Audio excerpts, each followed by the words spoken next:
berbisik.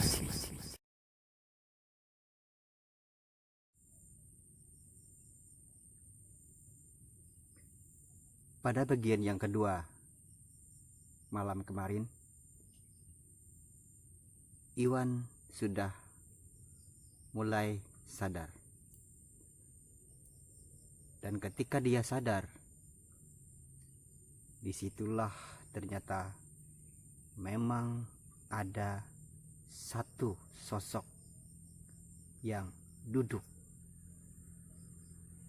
satu jengkal dari dia berbaring.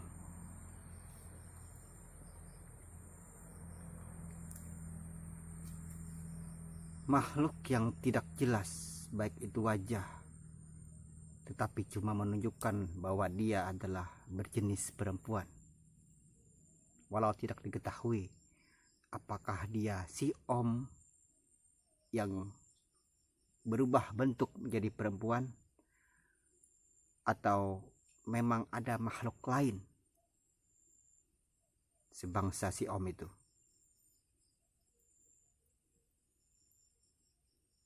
Untuk kemudian ketika Iwan sudah sadar dan dia sudah bisa untuk duduk tanpa buang waktu lagi, tanpa dia menunggu lama-lama lagi, dia langsung memburu pintu ruang tamu, meraih gagangnya dan segera keluar.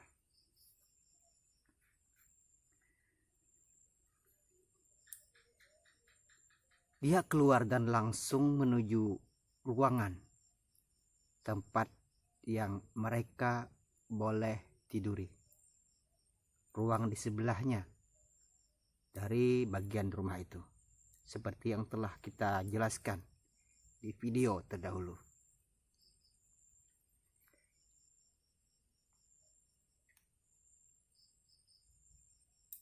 Soal kengerian dan pengalaman yang barusan dia alami tidak langsung dia ceritakan kepada anak, istri, adik, ataupun iparnya.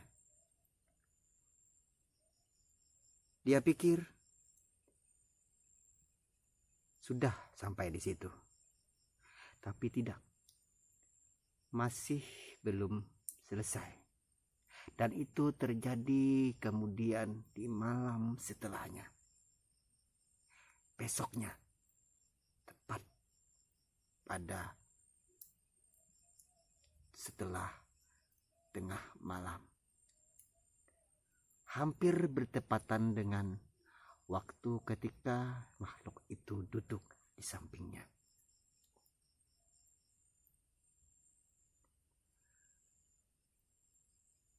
Setelah Isya, Iwan dia menuju ruang dapur. Seperti kemarin-kemarin dia juga mencari sinyal yang lebih kuat, yang lebih bagus. Entah sudah berapa lama dia di dapur itu, pindah satu tempat ke tempat lainnya, putar sana, pindah ke sini.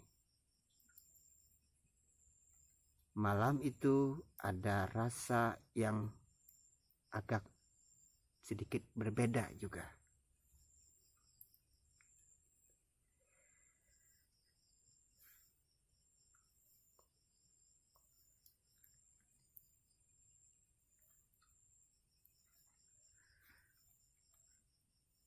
Beberapa saat kemudian,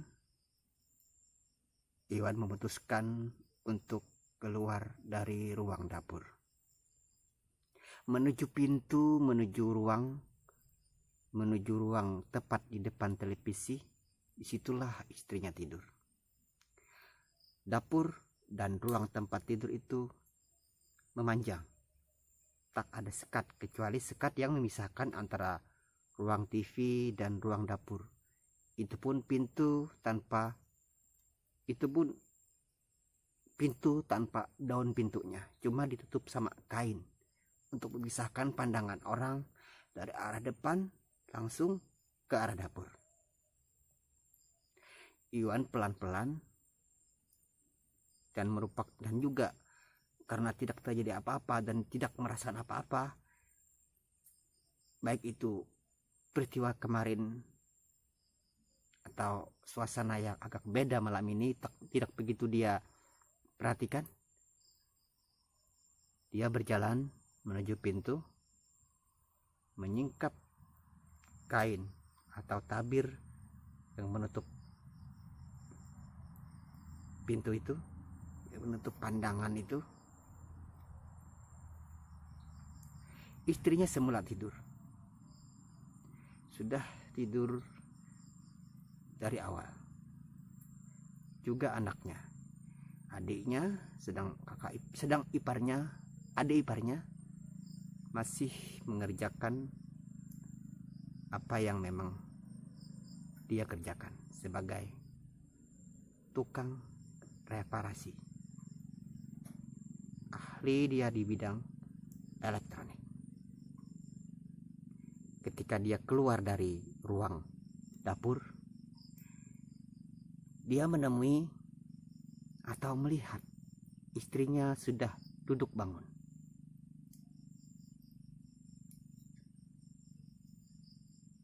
Istrinya ini menatapi dengan tatapan tajam, seolah tidak kenal, seolah melihat orang asing. Dan bagi Iwan itu hanyalah karena dia kaget dari tidur, lalu bangun dan terkejut melihat seseorang berjalan menuju ke arahnya.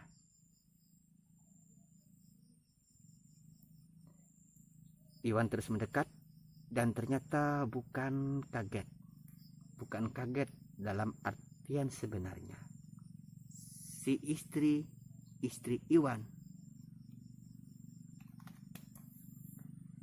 dia beringsut mundur. Dia semakin takut dan makin takut.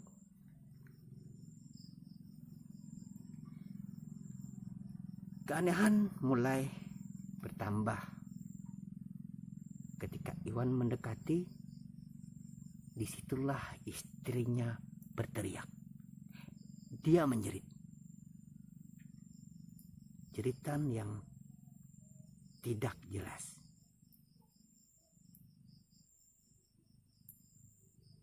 Kesurupan.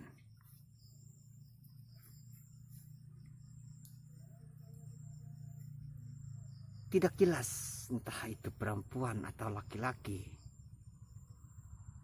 yang merasukinya, yang mengganggunya. Dari mulut istrinya,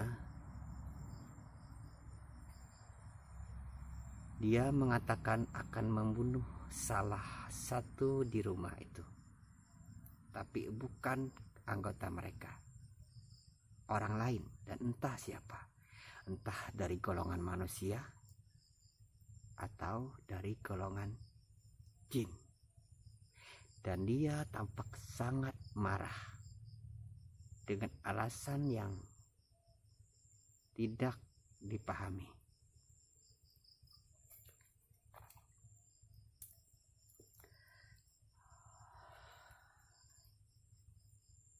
Sontak semuanya terbangun.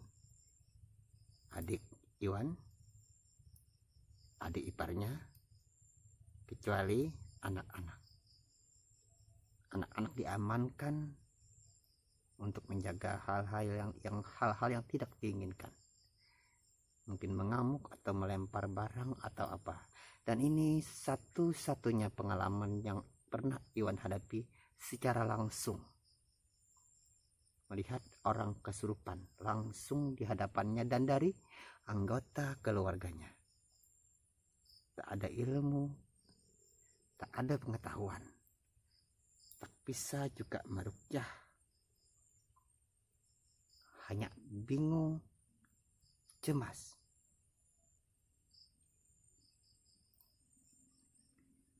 Betapa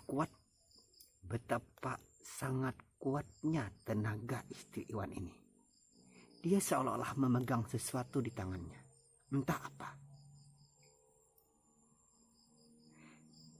jika dikasih satu benda di tangannya, apa saja benda kecil, dia akan menggenggam dengan sangat kuat. Tak bisa dibuka. Begitu kuatnya.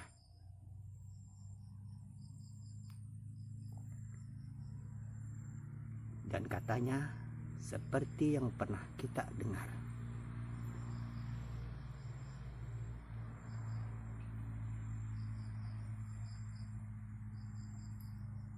mereka bisa mengganggu perempuan ketika mereka lupa dan sedang tidak suci. Ada satu kesalahan mungkin yang dia lakukan hingga menjadi pintu untuk mereka datang. Istrinya berteriak dan tak pernah nyambung kalau diajak bicara. Selain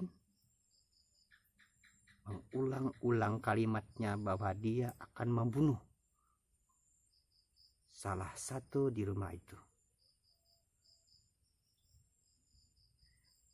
Entah ini perempuan yang duduk di samping Iwan malam kemarin, entah ini si Om, atau makhluk lain di rumah itu.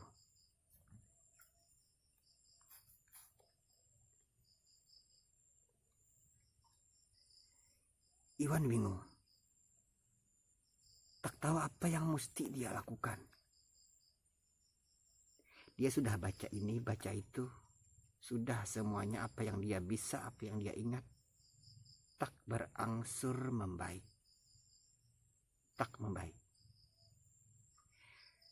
Dan dia juga mencemaskan teriakan istrinya ini yang histeris.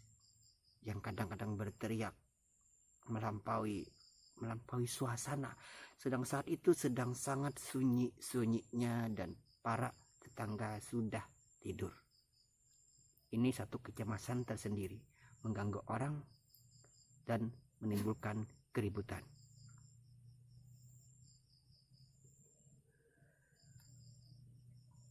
Ada satu hal yang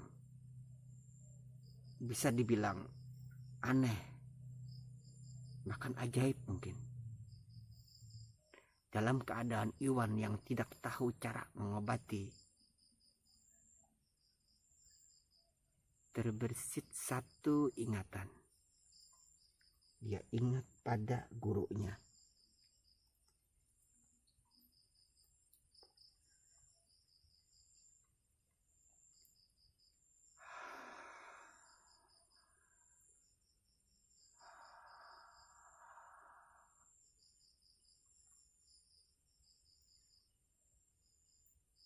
Dengan kalimat pelan, sangat pelan,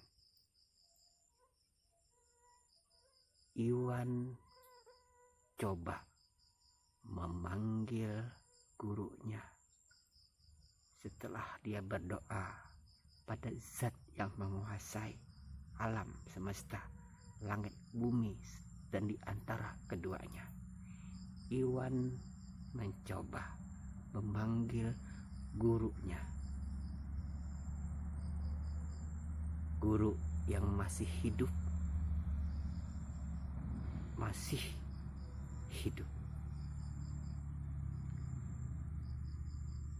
Iwan berkata,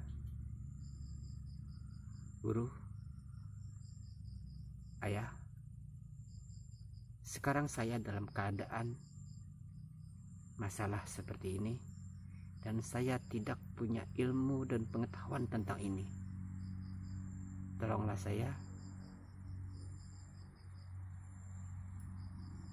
bingung. Saya sangat bingung." Dan dia terus mengharapkan, terus berdoa, membaca surah-surah pendek, azan juga. Gurunya tak datang. Gurunya tidak muncul ataupun datang berupa bayang-bayang kelebat. Tidak. Dan itu terjadi beberapa menit dan terus terjadi. Tak datang.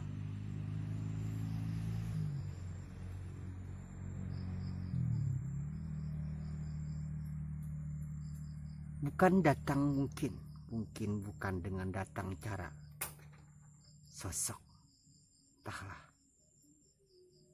Seseorang yang menolong seseorang tentu tidak langsung dengan kata-kata ataupun dengan memunculkan diri.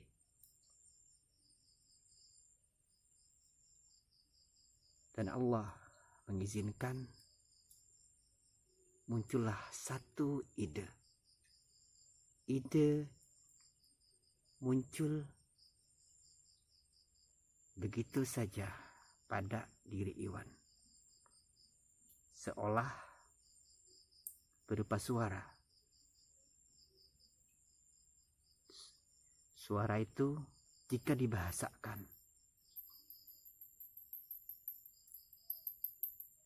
buatlah air 1 gelas, air hangat, tidak banyak. Masukkan ke dalam air itu garam. Itu muncul pada diri Iwan. Tak didengar, tak ada suara. Ide, usul, entah dari mana. Iwan segera menyuruh adiknya, memintanya untuk mengambilkan air hangat yang diisi garam. 1-2 sendok garam. Garam biasa, garam dapur, dan tentu sangat mudah untuk mendapatkannya. Tidak diaduk. Dan Iwan mengaduknya dengan jari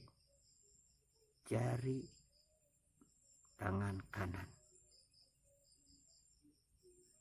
Dan usul atau saran atau tuntunan itu terus menuntunnya agar membasahi sedikit ubun istrinya, membasuhkan sedikit ke wajahnya, dan kemudian merabakkannya ke betis sebelah kanan. Benar saja,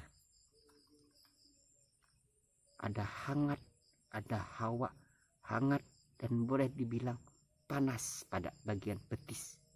1 titik saja. Bagian yang lain suhunya normal. 1 titik panas. Disitulah dia.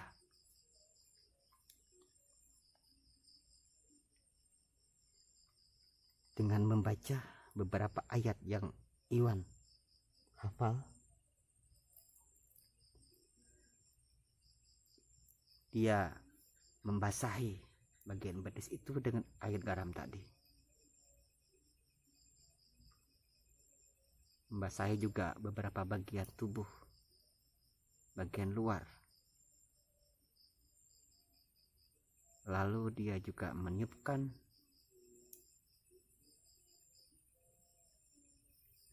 hembusan nafasnya ke ubun-ubun istrinya setelah membaca beberapa surah pendek yang terdapat pada kitab yang mulia Al-Quran.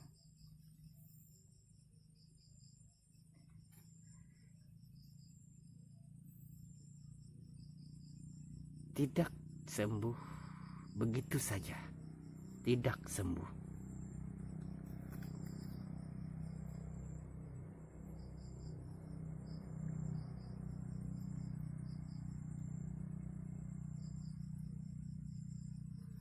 Beberapa saat kemudian, Iwan merasakan satu hawa aneh berkeliling di seputar dia dan istrinya, berputar bolak-balik. Kadang dia ke belakang, kadang dia ke depan. Seperti bukan getaran, seperti bukan hawa, seperti kelebatan orang lewat dengan cepat. Mirip seperti mobil ketika dia melintas cepat di samping kita. Tetapi lebih ada tekanan, dorongan, dan satu yang sangat jelas terasa. Setiap kali dia melintas, ada satu getaran yang membuat kita tidak suka, gelisah, tidak enak hati.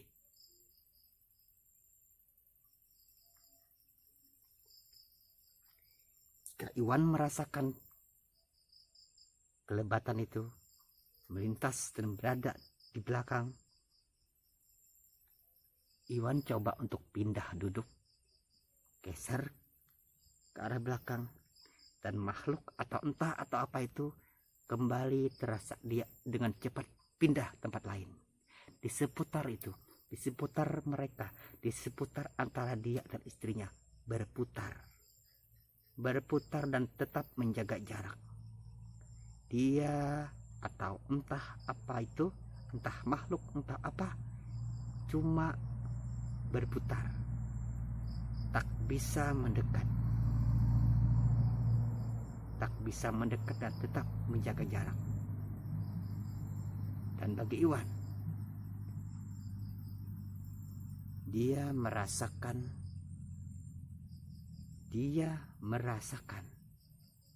satu kemarahan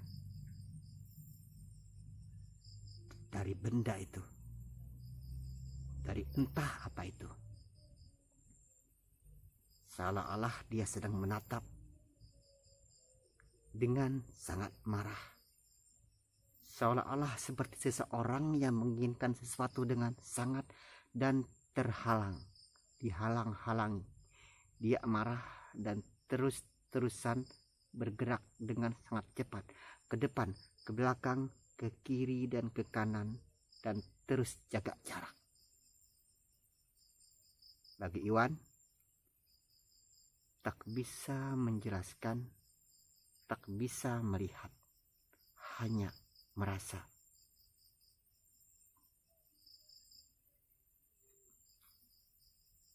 Iwan tahu ini bukan hal yang biasa, bukan hal yang normal. Tapi untuk terus memperhatikannya mungkin akan menjadi satu kesalahan kedua. Iwan memilih untuk membiarkan istrinya. Dia terus mengumandangkan azan secara pelan ke kuping istrinya, kembali ke ubun-ubunnya, terus membaca ayatul kursi, berdoa juga.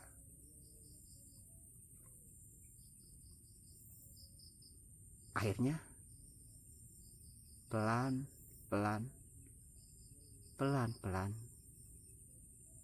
tubuh istrinya mulai melemah dan terbaring,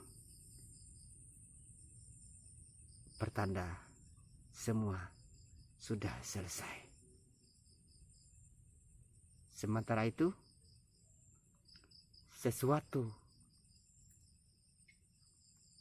getaran, entah makhluk entah apa, yang masih berputar-putar di sekitar mereka, pelan-pelan terasa mulai menjauh. Lalu malam suasananya kembali sama, seperti bagaimana normalnya malam-malam biasa. Semua telah berakhir. Esok hari,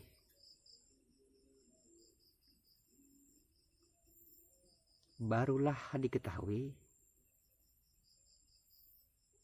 asal muasal istrinya diganggu. Bermula dari dapur, istrinya masuk ke dapur sebagaimana perempuan yang lainnya mengerjakan sesuatu di dapur.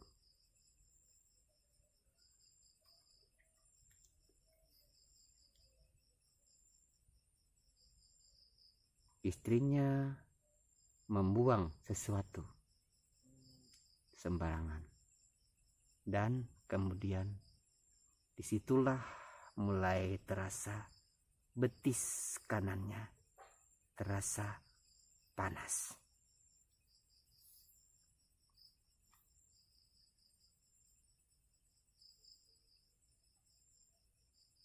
Tak ada cemooh, tak ada sumpahan, tak ada kemarahan atau kata-kata yang jelek ataupun kotor ataupun apa pada makhluk atau sesuatu yang ketika dia mengganggu istrinya, tidak ada. Tetapi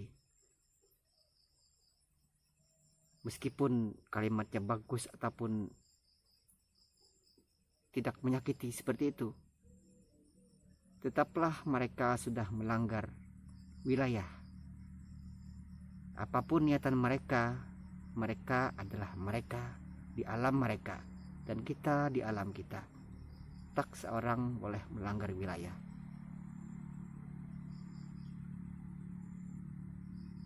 Jika jin itu muslim, sepertinya memang muslim. Sepertinya dari cara-cara dia bicara dan dari cara dia sepertinya muslim, tetap dia salah. Dan disitulah selalu yang membuat mereka kalah, karena mereka dalam keadaan salah. Dan kita sebagai manusia tak sepatutnya menuruti apa-apa yang mereka pinta, apapun itu. Tak ada kompromi. Mereka diciptakan, kita diciptakan, punya wilayah dan batasan masing-masing. Jangan turuti apapun kata mereka. Tak ada gunanya. Fokus saja pada mengharap dan berdoa agar lekas disembuhkan.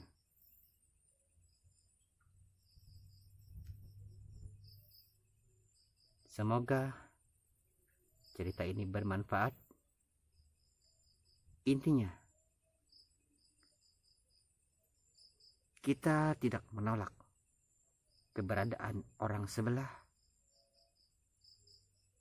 tapi menolak untuk ketakutan. Dan itu bukan kita, manusia, makhluk yang Allah ciptakan dengan ruh. Dan insya Allah dengan ruh itu juga kita akan sampai mengenal pada zat yang sebenarnya. Terima kasih sudah menonton. Jangan lupa subscribe, like, dan bagikan pada orang-orang yang Anda sayangi agar bermanfaat dan berguna.